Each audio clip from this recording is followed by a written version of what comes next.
आज जरा, अब गवर्नमेंट ग्रांट तो हमने थोड़ा सा सीख लिया, अब हम देखते हैं गवर्नमेंट ग्रांट किस किस फॉर्म में हो सकती है।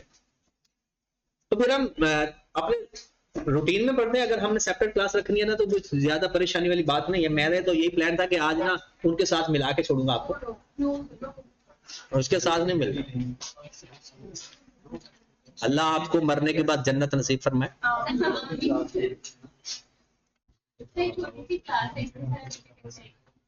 नहीं नहीं, रूम नंबर 3 में क्लास होनी है। IAS 20 में अब गवर्नमेंट ग्रांट होती किस तरह से? पहली एक को बोलते हैं रिलेटेड टू एसेट।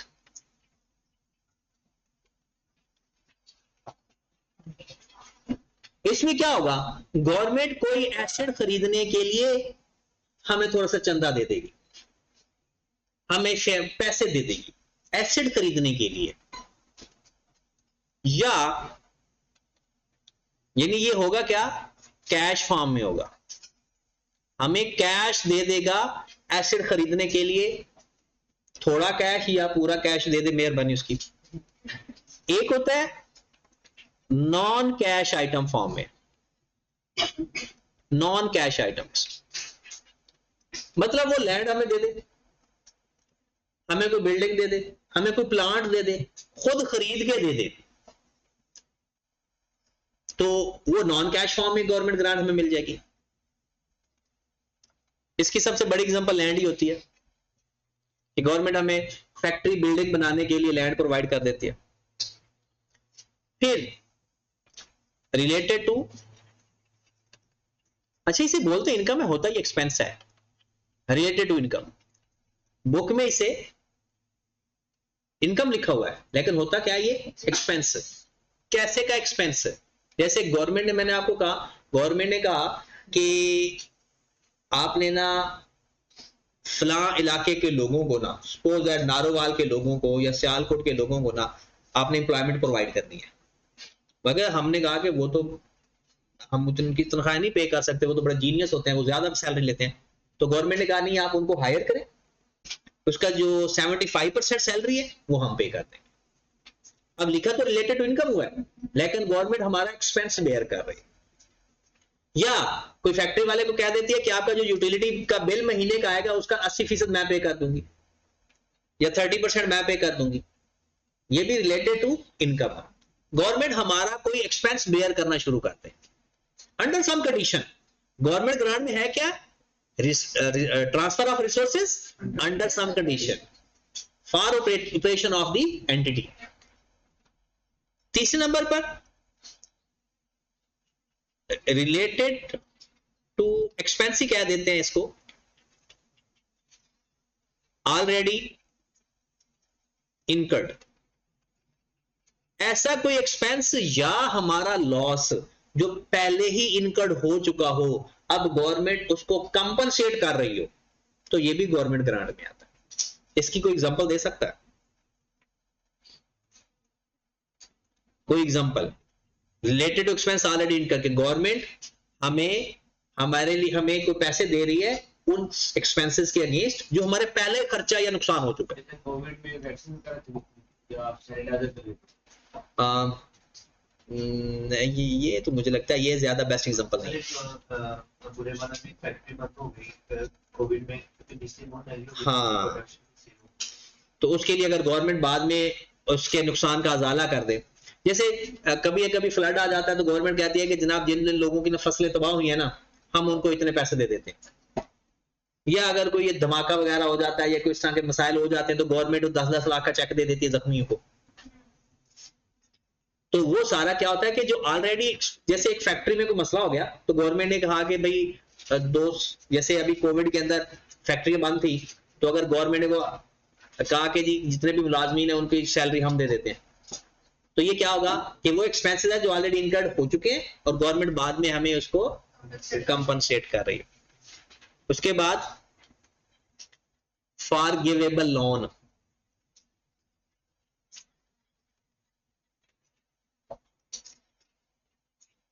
लोन जो हमें माफ कर दिया जाए।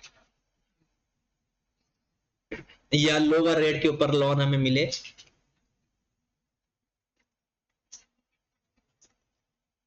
Lower than market. ये डिफरेंट हमने जो पढ़ना है ना, ये सारी चीजें पढ़नी है। जब तक ये सारी चीजें कवर ना हो, आपके दिमाग के अंदर सारी चीजें घुसी ना हो, तो आपने कहना है कि आपका ये चैप्टर कंप्लीट नहीं हुआ। हाँ ये है कि ये जल्दी खत्म हो जाएगा, ये इतना बड़ा नहीं है चैप्टर, छोटा सा चैप्टर है। Related to asset, related to non-cash items, related to income, already expenses incurred, forgivable loan। फिर भी 2-3 लाइनें लिख दें कि अगर कोई जिंदगी में कोई और ग्रांट आ गई तो वो हम उसके नीचे लिख देंगे। तो आप फिर बिस्मिल्लाह करें और लिखें related to asset, government grant related to asset.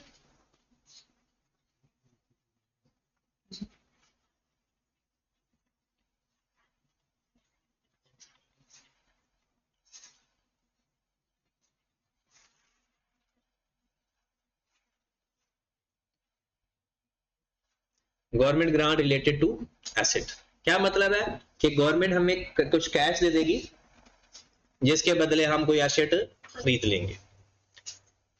Suppose that एक, अभी मैं कोई एंट्री वगैरह नहीं लिखने लगा, एक एसेट है, एक प्लांट है जिसकी कॉस्ट 50 मिलियन है और गवर्नमेंट ने हमें पैसे दे दिए 20 मिलियन। Got it? 50 मिलियन का ओवरऑल एसेट है, गवर्नमेंट ने कहा जा 20 मिलियन हम दे देते हैं आपको, 30 मिलियन अपनी जेब से डाल और प्लांट खरीद ले। कंडीशन भी है, अंडर सम कंडीशंस। और मजे की बात है, जब तक कंडीशन फुलफिल ना हो ना, तो गवर्नमेंट ग्रांट गवर्नमेंट गलान नहीं कराएगी, अंडर सम कंडीशन। ठीक है जी, हो गया काम, हम एसेट लेकर आ गए 50 मिलियन का, उसमें से 20 मिलियन हमें गवर्नमेंट ने दे दिया। अब हमने आकर एंट्री पास करनी है अपनी बुक्स के अंदर, हमारा काम तो यही वाला है ना, रिकॉर्डिंग करना। आकर क्या एंट्री पास करनी चाहिए हमें? प्लांट लेकर आए हम 50 मिलियन का, हमारा कैश कितना गया? 30 मिलियन। हमारा कैश गया 30 मिलियन, गवर्नमेंट ने हमें दे दिया 20 मिलियन। एसेट कितने का हमारे पास आया? 50 मिलियन का। हमारा खर्चा 30 मिलियन हुआ। अब हम अकाउंटेंट हैं, हम IAS 20 को फॉलो करने वाले लोग हैं। तो IAS 20 कहता है कि भाई साहब आपके पास दो ऑप्शन है, अपनी मर्जी कर लो। दो ऑप्शन है, या तो ऐसा करो कि आप एंट्री पास ही करो 30 मिलियन की, क्योंकि आपका खर्चा 30 मिलियन हुआ है, आपका खर्चा 30 मिलियन हुआ है, तो जितना आपका खर्चा हुआ है उतना ही आपका एक्सपेंस होगा ना डेप्रिसिएशन के नाम से, ज्यादा तो नहीं एक्सपेंस ले। दूसरा उसका तरीका कार्य है कि आप ऐसा करो कि 50 मिलियन को अलग रिकॉर्ड कर लो और 20 मिलियन को अलग रिकॉर्ड कर लो। वो दो तरीके बताता है, कहता है या तो नेट करके रिकॉर्ड कर लो या अलग अलग करके रिकॉर्ड कर लो। नेट करने वाले को कहते हैं डायरेक्टली डिडक्शन, ऑप्शन ए। ये ऑप्शन है, दोनों में से कोई एक, ऑप्शन 1 डायरेक्टली डिडक्ट कर दो।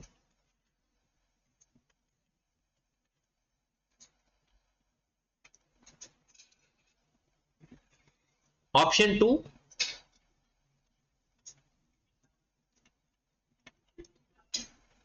सेपरेट रिकॉर्ड करो।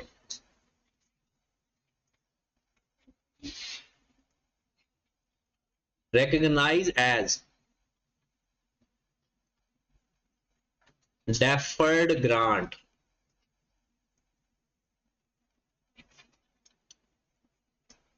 recognize as deferred grant। deferred grant हमारी लाइबिलिटी को कहते हैं। deferred grant हमारी क्या लगती है? लाइबिलिटी। deferred grant क्या है? लाइबिलिटी। ओके की बात जी। अगर वो कहता है जी डायरेक्टली डिडक्ट करना है, सपोज करते हैं साल के शुरू में हमें ग्रांट मिल गई 1121 की बात कर लेते हैं, कहता आप ऐसा करो अपना प्लांट डेबिट करो और कैश क्रेडिट कर दो। कितनी अमाउंट से? 50 मिलियन से। आपने कहा सर ये तो डायरेक्टली डिडक्ट करना था, तो आप 30 मिलियन से भी कर सकते हो। या फिर ऐसा करो कि दो एंट्रीज पास कर लो, कैश डेबिट, प्लांट क्रेडिट। हो गया डायरेक्टली डिडक्ट। आपका प्लांट इस टाइम कितनी वैल्यू का रिकॉर्ड हुआ है बुक्स के अंदर? 30 मिलियन। 50 का डेबिट किया, 20 का क्रेडिट कर दिया, डिडक्ट कर दिया। 50 का डेबिट किया, 20 का क्रेडिट कर दिया। असल में आपका कैश कितना आउट हुआ? 50 से, लेकिन आ कितने से गया?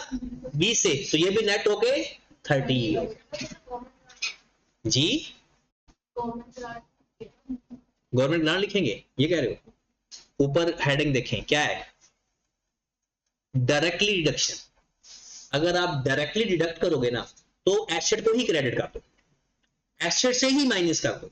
दो तरीके हैं, या तो डायरेक्ट आप ऐसा करो, प्लांट टू कैश 30 मिलियन, या फिर जो हमारी बुक ने तरीका बताया वो क्या है कि प्लांट डेबिट करके जितना है उसको एसेट से ही क्रेडिट कर दो। दूसरा, या वो कहता है दोनों में से कोई एक काम करना होता है पेपर में, plant debit cash credit 50 million से, और उस डेट को कैश डेबिट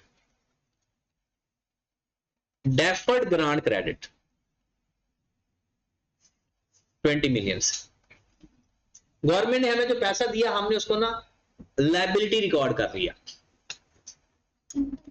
क्या रिकॉर्ड कर लिया? अब कहोगे इसको इनकम रिकॉर्ड करना चाहिए, ये एडवांस इनकम है, ये इनकम में जाएगी over the life of the asset. मतलब ये पैसे आपको मिल गए, गवर्नमेंट ने दे दिए 20 मिलियन किस एसेट के लिए? जिसकी लाइफ 10 साल है। तो फिर इस 20 मिलियन को 10 साल पे डिवाइड करके हर साल इनकम में लिख कर जाओ, over the life of the asset इसको अमोर्टाइज कर दो। दो तरीके हैं, या तो डायरेक्टली डिडक्ट कर दो या deferred grant as a liability. जैसे आपको ना एडवांस में पैसे दे दिए जाए, तो जो एडवांस में पैसे लेते हो वो क्या होता है? एसेट होता है, लायबिलिटी? लायबिलिटी। लेकिन ये सारी जिंदगी लायबिलिटी नहीं रहेगी, over the life of the asset ये खत्म भी हो जाएगी। तो जैसे हम एसेट को डेप्रिशिएट नहीं करते, बिल्कुल इसको क्या करना है, कोई ऐसे जो सरप्लस में नहीं करते थे हम, बिल्कुल वही करते थे, जो सरप्लस को भी तो अमोर्टाइज ही करते थे over the remaining life of the asset. तो अब क्या करेंगे, अगर इसके साल की एंड की मैं एंट्री पास में, लाइफ समझो 10 साल है, अभी यूजफुल लाइफ है 10 साल, तो बताओ 31 दिसंबर 21 को एक डेप्रिसिएशन की एंट्री पास होगी, डेप्रिसिएशन टू अक्यूमुलेटेड डेप्रिसिएशन। बताओ कितनी अमाउंट से होगी? 5 से या 3 से? ओ भाई मेरे आपका एसेट है ही 30 का, 50 से डेबिट 20 से क्रेडिट, तो नेट कितना पड़ा हुआ है? 30। तो 30 को 10 पे डिवाइड करें। यहां पर आए जरा 31 दिसंबर 21, यहां पर जब आप डेप्रिसिएशन की एंट्री पास करोगे, डेप्रिसिएशन टू अक्यूमुलेटेड डेप्रिसिएशन यहां पर 5 से पास करो, क्योंकि यहां पर आपका एसेट 50 से पड़ा हुआ है। ये नजर भी आ रहा है वो 30 और 50, वहां पर 50 से डेबिट किया, 20 से क्रेडिट कर दिया, तो नेट कितना बच गया? और यहां पर एसेट अलग ही था, एसेट को क्रेडिट नहीं किया, और साथ एक और एंट्री यहां पर पास होगी, वो क्या होगी? आपकी 1 साल की लायबिलिटी खत्म होगी। 1 साल गुजर गया, 1 साल की लायबिलिटी खत्म होगी। जब लायबिलिटी खत्म करते हैं तो उसको डेबिट करते हैं, डेफर्ड ग्रांट डेबिट, एसपीएल या गवर्नमेंट ग्रांट इनकम क्रेडिट। कितनी अमाउंट से? 2 से। अब हर साल एसेट डेप्रिशिएट होता जाएगा और ग्रांट अमोर्टाइज होती जाएगी। 10 साल गुजरेंगे, ना एसेट का नामो निशान बचेगा, ना उसकी ग्रांट का नामो निशान बचेगा। वो लायबिलिटी जो आपने अपने एसओएफपी के अंदर लिखी होगी 20 मिलियन से 2 से कम होगी, 18 रहेगी, अगले साल 2 और कम हो जाएगी। 10 साल में 2 कम होते होते लायबिलिटी कितनी बच जाएगी? 0, और एसेट भी कितना हो जाएगा? 0। ठीक होगी बात? तो ये 2 तरीके। अब हर साल क्या होगा? हर साल यहां पर अगर, और इधर अगर नेट करें ना, देखिए डेप्रिसिएशन एक्सपेंस और 2 से इनकम नेट करो तो 3 का एक्सपेंस ही होगा, मतलब प्रॉफिट के ऊपर भी कोई फर्क नहीं पड़ रहा। अगले साल बिल्कुल ऐसा ही होगा, डेप्रिसिएशन टू अक्यूमुलेटेड डेप्रिसिएशन 3 से, अगर स्ट्रेट लाइन मेथड है तो, और अगर डब्ल्यूडीवी है तो फिर डब्ल्यूडीवी के तरीके से। और यहां पर भी 2 एंट्रीज हमेशा, 31 दिसंबर 22 एक डेप्रिसिएशन की एंट्री कितने से, 5 से, और एक अमोर्टाइजेशन की entry deferred grant debit SPL credit कितने से, हर साल ये चलते जाओ। ओके की बात। अभी आपने लॉ पढ़ना है।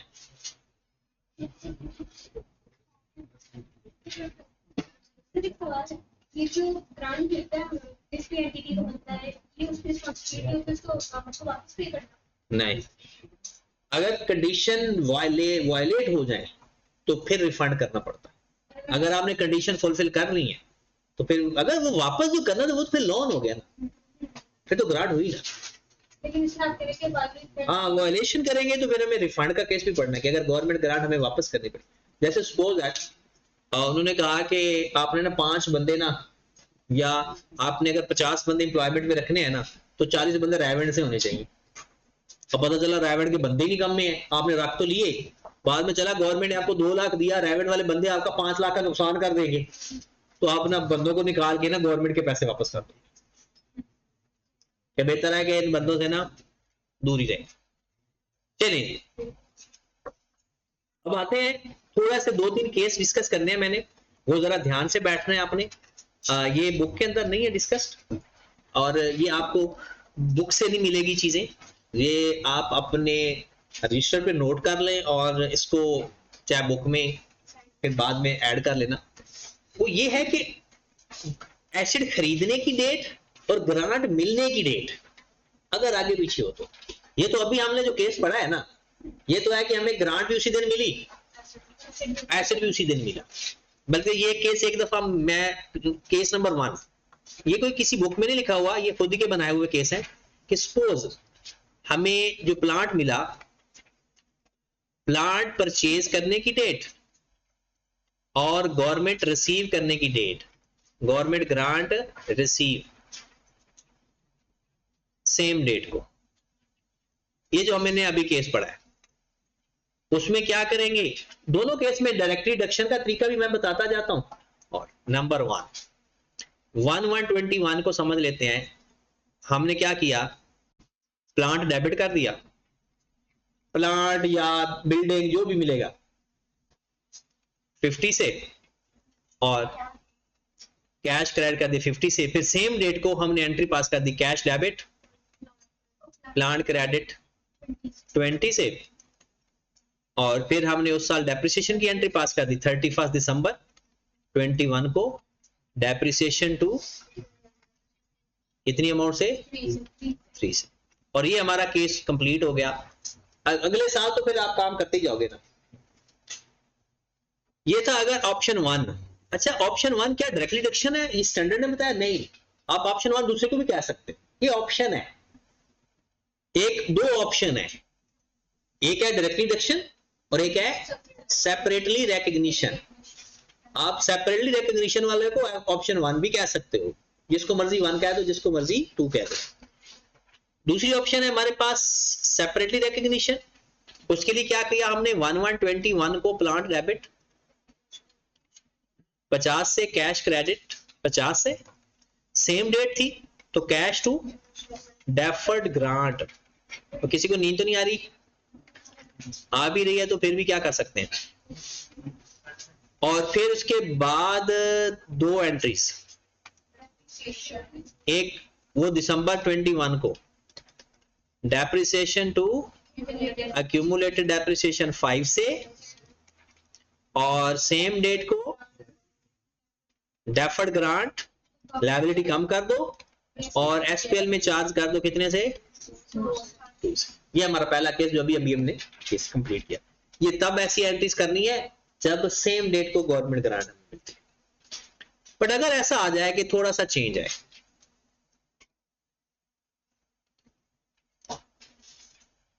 फर्स्ट प्लांट और second grant but same year. हुआ क्या, प्लांट पहले खरीद लिया और ग्रांट की डेट बाद में है, लेकिन साल एक ही है, उसी साल में ग्रांट मिल उसी साल में गई, तब क्या करना है। अब ये जरा ध्यान से चीजें देखनी है कि एक दो केस बनते हैं इसके, तो और आपको पता चल जाए। मैं एंटीसी डायरेक्ट पास कर देता हूं इसी की। 1121 को प्लांट खरीद लिया था, प्लांट को डेबिट किया, कैश को क्रेडिट किया 50 से, ओके। 1721 को ग्रांट मिली थी, 1721 को ग्रांट मिली थी। क्या एंट्री पास करेंगे, कैश डेबिट प्लांट क्रेडिट, कितने से, तो ये ना पेपर में भी 50 और 20 आता है, वैल्यू चेंज हो सकती है। अब आया साल का एंड दिसंबर 21 और हमने करना है डेप्रिसिएशन टू अक्यूमुलेटेड डेप्रिसिएशन, कितनी अमाउंट से, 3 से। एसेट कब बताया गया था हमारा, 1121 को, तो एसेट ने तो डेप्रिशिएट अपने हिसाब से होना है ना, और जब साल के एंड पे हमने अपना एसेट डेप्रिशिएट करना है वो तो पूरे साल में ही होगा ना। बात समझ लगी, चाहे ग्रांट आपको बाद में मिली है, साल के एंड पर जब आप पहुंचे तो आपका प्लांट 20 से क्रेडिट हो चुका था, 20 से क्रेडिट हो चुका था, ओके होगी बात। आगे 1121, ये दूसरी option, plant debit cash credit,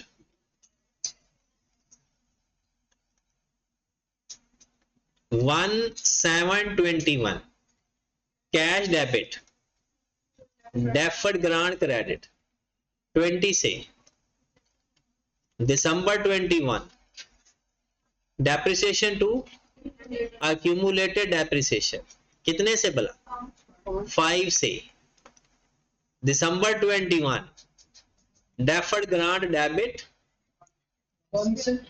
और एसपीएल कितने से,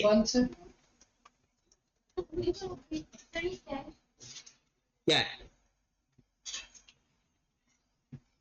गवर्नमेंट ग्रांट को over the life of the asset amortise करते हैं, गवर्नमेंट ग्रांट को over the life of asset amortise, asset को देखना है, गवर्नमेंट ग्रांट को नहीं देखना। जैसे एसेट को डेप्रिशिएट कर रहे हो ना, वैसे गवर्नमेंट ग्रांट को over the life of, this is ना, गवर्नमेंट ग्रांट की अपनी एग्जिस्टेंस तो है ही नहीं, वो किस लिए आपको मिला, एसेट के अगेंस्ट, वो एसेट खत्म तो ग्रांट एसेट की लाइफ के ऊपर आपने खत्म कर देनी। अगर आप यहां पर 1 पे करते ना तो एसेट आपका पहले डेप्रिशिएट हो जाता, ग्रांट आपकी पड़ी होती, मैचिंग कंसेप्ट खराब हो जाता, क्योंकि मैचिंग कंसेप्ट तो ये कहता है ना कि सेम टाइम पर सारा काम साथ साथ होना चाहिए। तो आपने गवर्नमेंट ग्रांट को हमेशा कैसे अमोर्टाइज करना है, over the life of that, ना कि गवर्नमेंट ग्रांट की डेट देखनी है। डेट किसकी देखी जाएगी, एसेट की देखी जाएगी। अब अगले सवाल से आपका कॉन्सेप्ट और क्लियर हो जाएगा। फर्स्ट ग्रांट और एसेट, हमने ग्रांट आपको पहले मिल गई, ग्रांट आपको पहले मिल गई, लेकिन एसेट आपने बाद में खरीदा, और यहां पर आपके ना अकाउंटिंग कॉन्सेप्ट भी थोड़ा काम आएंगे। देखते हैं आप एंट्री क्या पास करवाते हो मुझे। अब क्या है, आपको गवर्नमेंट, अगला सवाल, ये केस समझ लग गया आपको, इसमें तो सिर्फ यही था कि हमने जब अमोर्टाइज किया ना उस वक्त थोड़ा सा चेंज किया काम, बाकी तो सेम था। और जरा अब नींदें उड़ेंगी आपकी, कंफर्म गारंटेड हुआ। ये तीसरा केस बन गया हमारा, ग्रांट मिली आपको 1121 को ₹20 कर लेते हैं, और प्लांट आपने खरीदा 1721 को ₹50। Got it. ऑप्शन हमारे पास दो ही हैं। ऑप्शन 1 क्या कहती है, डायरेक्टली डिडक्ट कर दो। ऑप्शन 2 क्या कहती है, हमें सेपरेट रिकॉग्नाइज कर दो। हाँ जी, आओ जरा TRC 4 champion, introduction to accounting वाले चैंपियन। 1121 को एंट्री पास करवाओ। कौन एंट्री पास करवाएगा 1121 की? हमें 20 मिलियन कैश मिला है, कैश डेबिट होगा, बड़ा ही बात की है। डायरेक्ट रिडक्शन में क्रेडिट क्या होगा?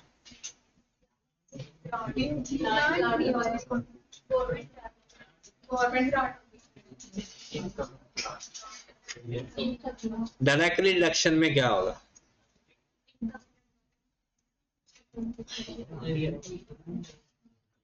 कैश डेबिट होगा,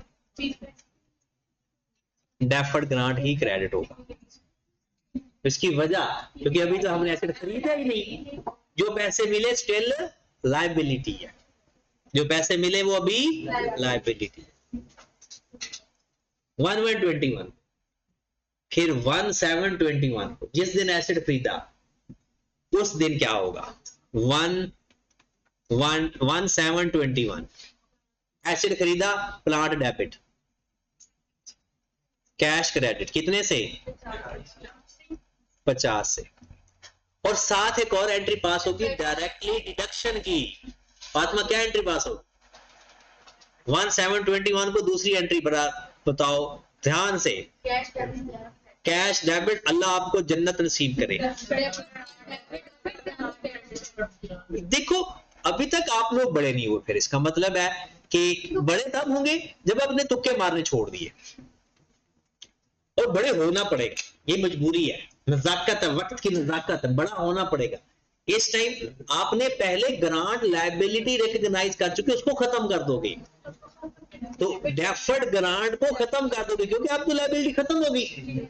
एसेट आपने खरीद लिया, तो क्या करेंगे? Deferred grant debit, plant credit, क्योंकि अब डायरेक्टली डिडक्ट हो गया। Got it? और साल के एंड भी कर ही दो। अब उसके बाद 31 दिसंबर 21 को हम एक एंट्री पास करेंगे, डेप्रिसिएशन टू अक्यूमुलेटेड डेप्रिसिएशन, कितनी अमाउंट से? 1.5 से, क्योंकि एसेट 6 महीने पहले खरीदा, तो एसेट की रिडक्शन 6 महीनों की आनी है। हमने तो देखना ही एसेट को है, हमने तो ग्रांट को देख, बस उसकी डेट देख लेते हैं, ठीक है, लेकिन जब डेप्रिसिएशन करते वक्त या अमोर्टाइज करते वक्त एसेट को कंसीडर करना। किसको कंसीडर करना है? एसेट को कंसीडर करना। अभी तो दूसरा केस अभी बाकी है।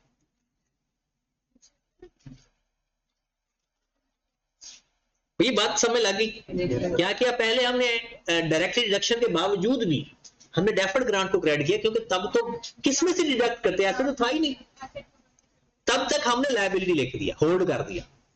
जैसे ग्रांट मिला लायबिलिटी खत्म करके डिडक्ट कर दिया। आओ जरा केस नंबर 2 जी, बुजुर्गान दीन, कैश डेबिट, डेफर्ड ग्रांट, अभी तो सिर्फ पैसे मिले हैं ना 20। अब इसे कहते हैं लकीर के फकीर। अब जरा देखना, मैंने प्लांट खरीदा, एंट्री क्या पास करूंगा?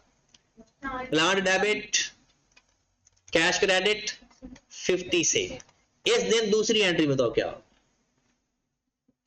इस दिन दूसरी एंट्री क्या हो? इस दिन दूसरी एंट्री कोई पास ही नहीं होगी, क्योंकि सेपरेटली रिकॉग्निशन में वो पहले ही सेपरेटली रिकॉग्नाइज हो चुका है। हमने कहा इसमें हमने क्यों एंट्री पास की? इसमें तो डिडक्ट करना था, इसमें डिडक्ट करना था, इसलिए उसमें तो डिडक्ट करना ही नहीं है। उसमें तो आपने पहले ही सेपरेटली रिकॉग्नाइज किया हुआ है, और जिस दिन गवर्नमेंट ग्रांट मिली आपने रिकॉर्ड लिख दिया ग्रांट को। तो दोबारा 1721 को ग्रांट को दोबारा डिडक्ट या सेपरेटली रिकॉग्नाइज करने की जरूरत नहीं, वो ऑलरेडी रिकॉग्नाइज सेपरेटली है। 31 दिसंबर 21 आ गया, और इसको ना FR 1 ना समझना, ये इंट्रोडक्शन टू अकाउंटिंग है, जर्नल एंट्रीज है जी मेरे भाई। अब आओ जरा डेप्रिसिएशन की एंट्री पास करनी है, तो डेप्रिसिएशन टू अक्यूमुलेटेड डेप्रिसिएशन मुझे बताओ जरा कितनी अमाउंट से पास होगी?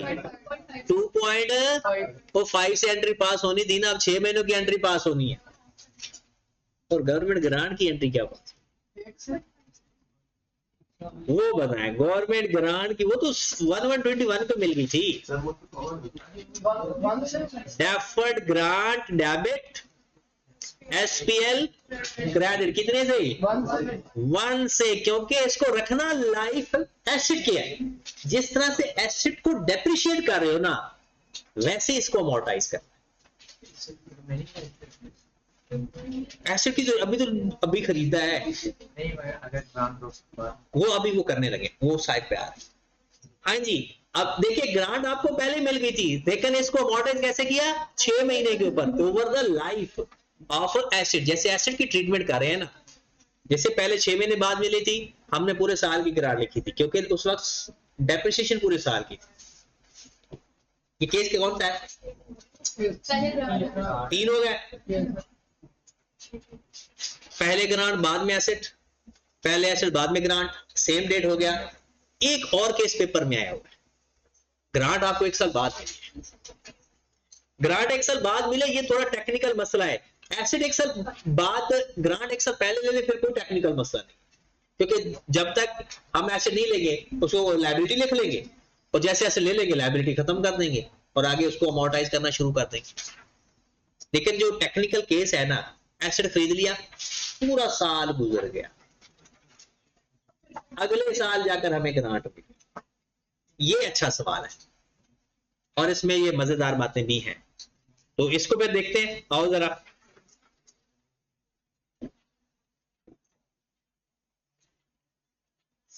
जब हम कोई स्टैंडर्ड पढ़ा रहे होते हैं ना, उस वक्त ऐसे दिल करता है ना कि पूरा ना ये जो चैप्टर है, यानी पूरी जो पेपर है आपका, पूरे बुक के अंदर स्टैंडर्ड ये क्यों होना चाहिए।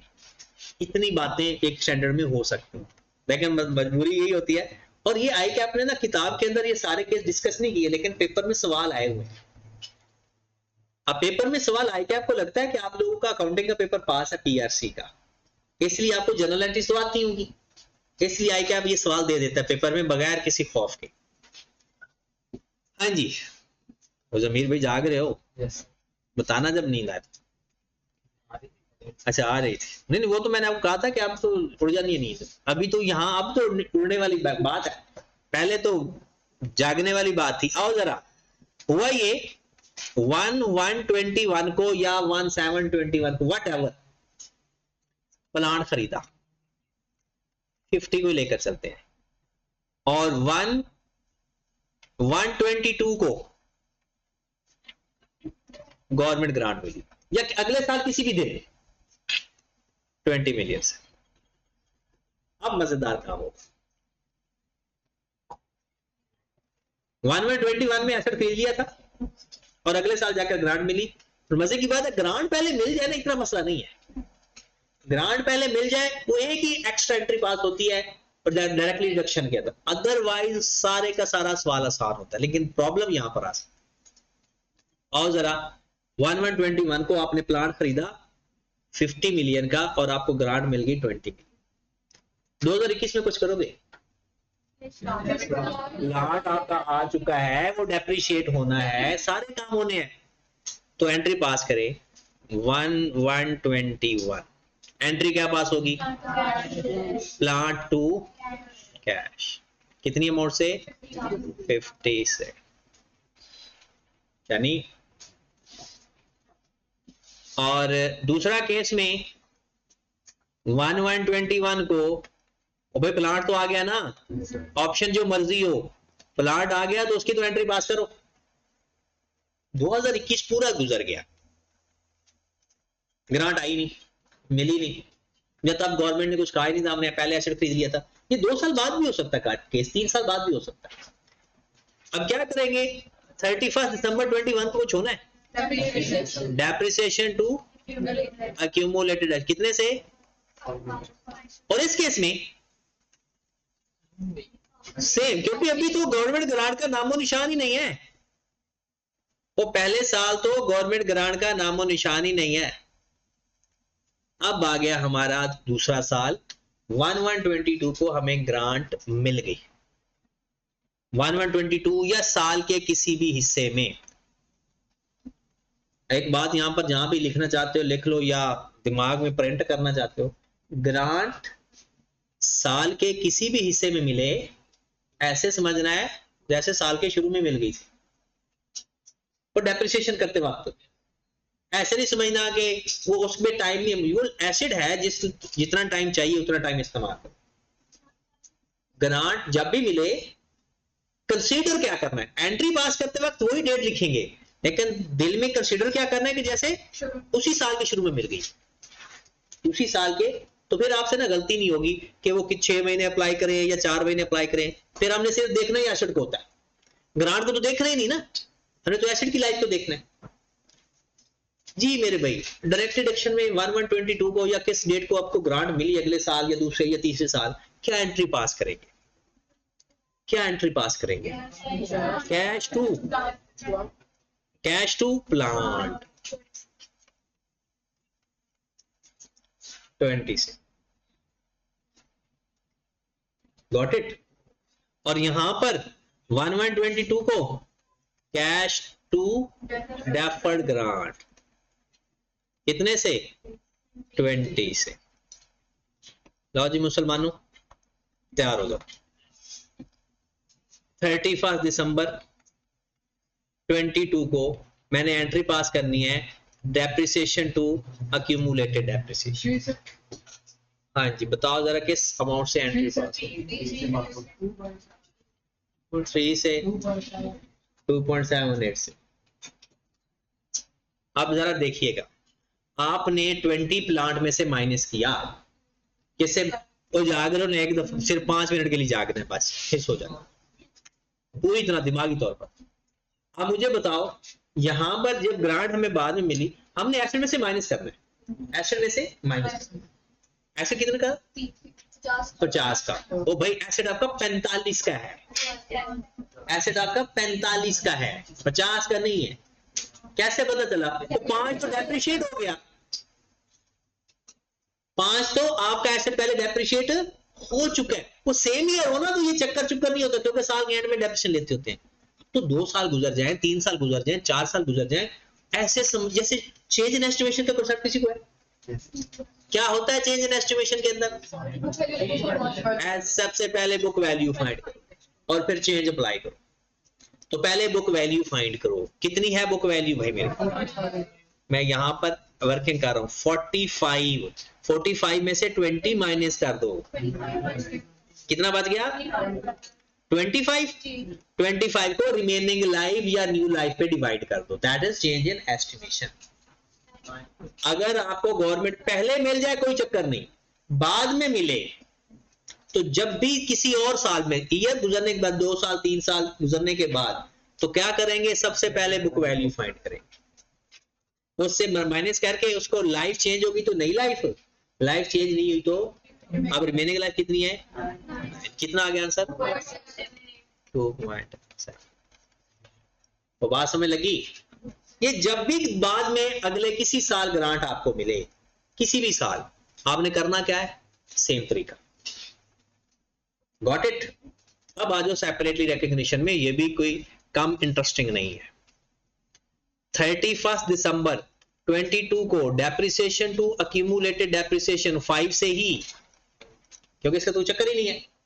और जब सेपरेटली रिकॉग्निशन है तो एसेट के ऊपर तो कोई इफेक्ट ही नहीं आएगा। उसके बाद डेफर्ड ग्रांट, डेबिट और एसपीएल, बताओ कितनी है? आपको 20 मिला। अब एसिड की लाइफ रही ना हो गई, एसिड की रिमेनिंग लाइफ क्या रहेगी? जी बिल्कुल, आपने सब्सिक्वेंट एक्सपेंडिचर में देखा था, सब्सिक्वेंट एक्सपेंडिचर दिमाग में ले आओ। सब्सिक्वेंट एक्सपेंडिचर है किसी के दिमाग में? वो एसिड जो एसिड की लाइफ बढ़ा देता है, हम उसको रिमेनिंग लाइफ में डिवाइड करते हैं, हम उसको, क्योंकि देखो एसिड आपका आज के कितने साल बाद खत्म हो जाएगा? 10 साल बाद या 9 साल बाद? उसके 1 साल तो गुजर गया है। तो आपकी जो ग्रांट है वो भी एसिड के साथ खत्म हो जानी चाहिए। और ये जो 5 आया आपका, ये 5 भी कैसे आया भला पता है आपको? और पता है ना स्ट्रेट लाइन मेथड के अंदर कॉस्ट को टोटल लाइफ पे डिवाइड कर दो या बुक वैल्यू को रिमेनिंग लाइफ पे डिवाइड कर दो। तो अब कितनी अमाउंट आ गई 2.22 और आप इनको नेट करोगे तो वही 2.78 ही आना चाहिए। बात समझ लग गई ना। तो ये होता है कि अगर आपने किसी भी बाद में किसी भी साल के अंदर आपने अगर गवर्नमेंट ग्रांट 2 साल बाद भी लोगे ना तो पहले 2 साल नॉर्मल एंट्री पास हो जाएगी, तीसरे साल जाकर आपने यही काम करना है। इस केस में क्या करना है, पहले बुक वैल्यू फाइंड करके डिडक्ट करना है और रिमेनिंग लाइफ पे डिवाइड करना है। और इसमें क्या करना है, जो गवर्नमेंट ग्रांट मिली है उसको ऐसे ही समझना है जैसे सब्सिक्वेंट एक्सपेंडिचर करते हैं, रिमेनिंग लाइफ पे डिवाइड। इसका लास्ट केस जो कि है तो नहीं लेकिन बना लेते हैं, 1/1/21 को आपको गवर्नमेंट ग्रांट मिल गई थी, आपने कैश डेबिट कर दिया और डेफर्ड ग्रांट क्रेडिट कर दिया। नाम किसका नाम, अच्छा केस का नाम यह है कि हमारे पास कैश हमें पहले मिल गया 1 साल और प्लाट हमने अगले साल जाकर खरीदा। पहले 2 केस पढ़े थे ना, सेम ईयर था, अब डिफरेंट ईयर है। 1/1/21 कैश डेबिट मैंने इसलिए नहीं बताया था कि कुछ ना कुछ आप लोग खुद से भी करो, खुद ही सोच लो ये क्या केस बन सकता है। अभी हमें पैसे मिल गया, ग्रांट मिल गई है, लेकिन साल भी गुजर गया पूरा, क्या इसको अमोर्टाइज करेंगे? नहीं, क्योंकि ये तो अमोर्टाइज होगा एसेट की डेप्रिसिएशन के साथ। अगर एसेट एसेट तो आया ही नहीं अभी, तो पहले साल सिर्फ ये लायबिलिटी में पड़ा रहेगा। अगर उसके एक्सट्रैक्ट बनाएंगे ना आप, तो किस में लिखा होगा? ये लायबिलिटी के अंदर। अगला साल जब आएगा ना दिसंबर, सपोज दैट 1/1/22 को आपने प्लांट खरीद लिया, तो क्या एंट्री पास करोगे? Cash to plant, sorry plant to cash,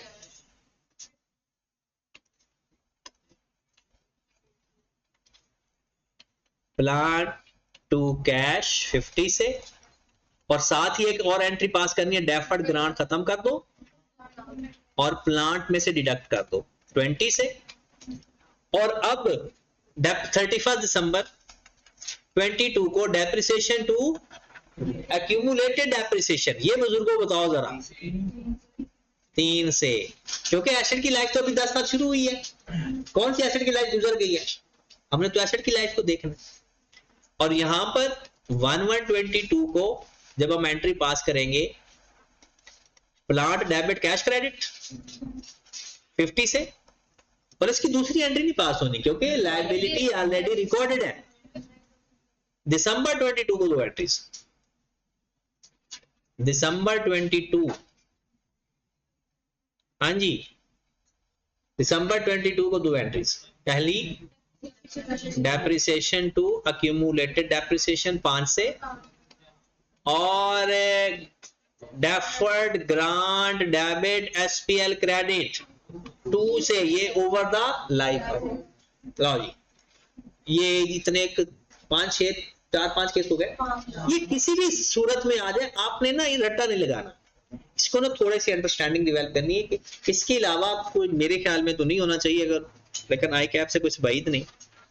तो आपने कल बुक की जो रीडिंग करनी है वो पहला पेज तो पूरा हो चुका है आपका, वो आपने रिकॉर्ड लिख कर लेना है, पहला पेज पूरा, दूसरा पेज भी पूरा, ठीक है, और बुक से रीडिंग करने वाला। तीसरा पेज आपने नहीं करना, उसके बाद आपने करना है मेरे भाई,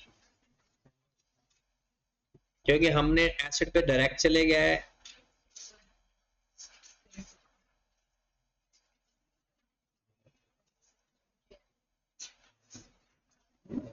ये इसको पढ़ लेना।